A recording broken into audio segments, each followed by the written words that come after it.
안녕하세요, 여러분.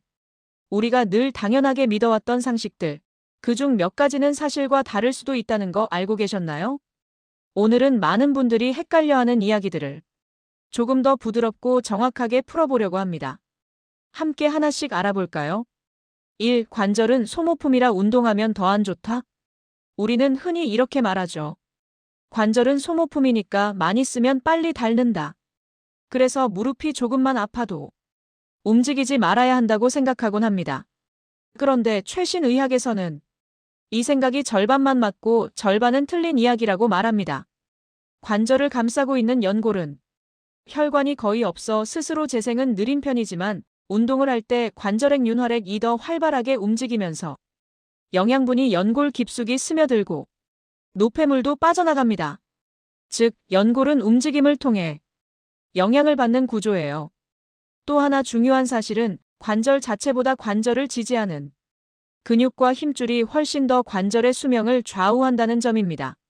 근육이 약해지면 관절에 전달되는 충격이 커지고 오히려 통증이나 퇴행이 빨라질 수 있어요. 그래서 의사들이 무릎이나 허리 아픈 환자에게도 걷기, 자전거, 수영 같은 저충격 운동을 권하는 이유가 여기에 있습니다. 이런 운동은 관절 부담은 줄이고 근육은 강화하고 관절에게 순환까지 도와 오히려 관절 건강을 지켜줘요. 물론 예외도 있습니다. 무거운 중량을 갑자기 들거나 반복적인 점프처럼 충격이 큰 운동은 정말로 관절을 손상시킬 수 있죠. 하지만 적당한 운동을 두려워할 필요는 없습니다. 결론은 아주 단순합니다. 관절은 쓰면 망가지는 게 아니라 잘 쓰면 오히려 더 오래 간다.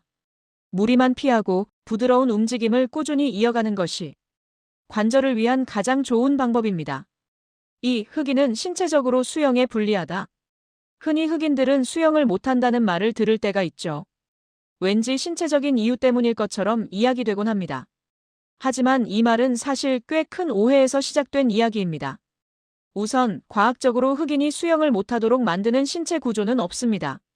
근육 비율이나 체격 같은 부분에서 집단별로 약간의 경향이 보일 수는 있지만 개인 차이에 비하면 아주 작은 차이이고 수영 능력을 결정할 만큼 의미 있는 수준이 아닙니다. 그렇다면 왜 이런 말이 생겼을까요? 가장 큰 이유는 역사적 배경입니다. 미국에서는 오랜 기간 인종차별로 인해 흑인들이 공공 수영장을 사용할 수 없었습니다.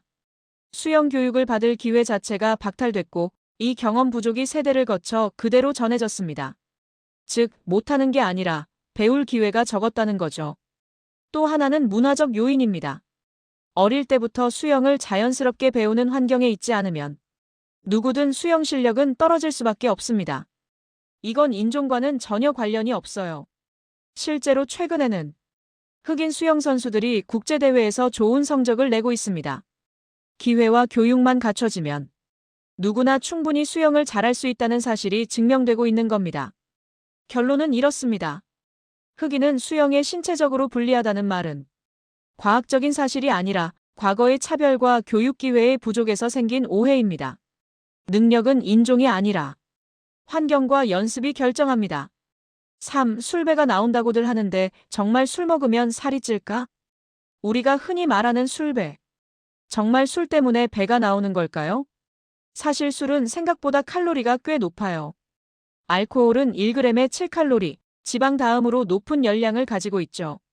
그래서 자주 마시면 몸은 알코올을 먼저 처리하느라 지방을 태우는 일을 잠시 멈추게 됩니다. 그동안 먹은 음식들은 지방으로 저장되기 쉬워지는 거죠. 하지만 술보다 더 큰 문제는 따로 있어요. 바로 안주와 습관입니다. 술을 마시면 식욕이 올라가고 짠 음식이나 기름진 음식이 더 당깁니다. 치킨, 삼겹살, 매운탕, 과자. 이런 안주들이 술과 함께 들어가면서 칼로리는 자연스럽게 폭발하게 되죠. 여기에 술자리가 끝나고 먹는 라면, 떡볶이 같은 야식까지 더해지면 복부 주변으로 지방이 쌓이기 정말 쉬워집니다. 그래서 많은 사람들이 특히 배부터 살이 찌는 거예요. 결국 결론은 이렇습니다.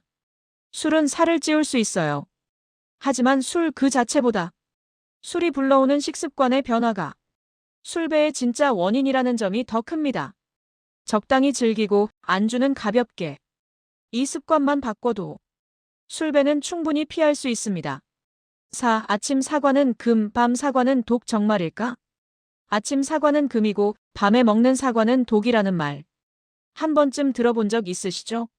하지만 이 말은 사과의 성분 때문이 아니라 소화 리듬의 차이를 과장해서 만든 속담에 가깝습니다. 사과는 아침에 먹어도 좋고 밤에 먹어도 독이 되지는 않습니다. 사과 속의 비타민, 식이섬유, 항산화 성분은 언제 먹어도 몸에 도움이 되니까요. 다만 이런 차이는 있어요. 아침에 사과를 먹으면 과일의 당과 수분이 잠든 위장을 부드럽게 깨워주고 장 운동을 도와서 상쾌하게 하루를 시작하는 데 도움이 됩니다. 그래서 아침 사과는 금이라는 말이 생긴 거예요. 반대로 밤에 사과를 먹으면 식이섬유가 많기 때문에 소화 시간이 조금 길어질 수 있습니다. 특히 위가 예민하거나 야식에 취약한 분들은 부담이 될 수도 있죠. 그래서 독이라고 표현한 건데 정확히 말하면 독이 아니라 사람에 따라 소화가 조금 힘들 수 있다는 정도입니다. 결론은 간단합니다. 사과는 언제 먹어도 건강한 음식이에요. 다만 아침엔 활력을 주고 밤엔 소화가 조금 천천히 된다는 차이뿐입니다. 자기 몸에 맞는 시간대에 부드럽게 즐기면 그게 가장 좋은 방법입니다. 5. 모자를 자주 쓰면 탈모가 생긴다? 많은 사람들이 이렇게 말하죠. 모자를 자주 쓰면 머리가 숨을 못 쉬어서 탈모가 된다. 왠지 그럴듯하게 들리지만 사실은 완전히 잘못 알려진 이야기입니다. 우리가 흔히 두피가 숨을 쉰다고 표현하지만 두피와 모발은 폐처럼 산소를 들이마시는 기관이 아니에요. 머리카락이 필요한 산소의 대부분은 피부 속 모근으로 흐르는 혈액이 공급합니다. 즉, 모자를 쓴다고 해서 산소가 부족해지는 일은 없습니다.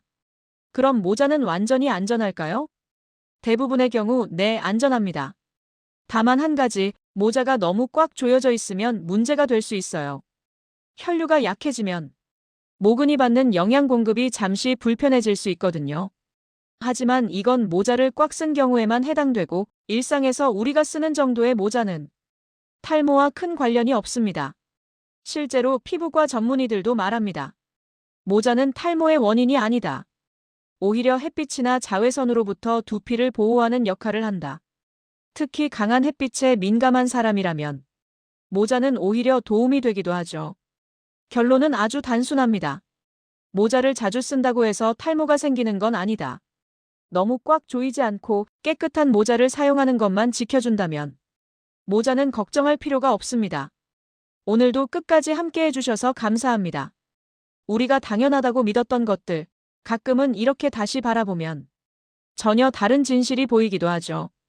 앞으로도 알고 보면 유익한 이야기들 조금 더 쉽게 전해드릴게요. 함께 해주셔서 감사합니다.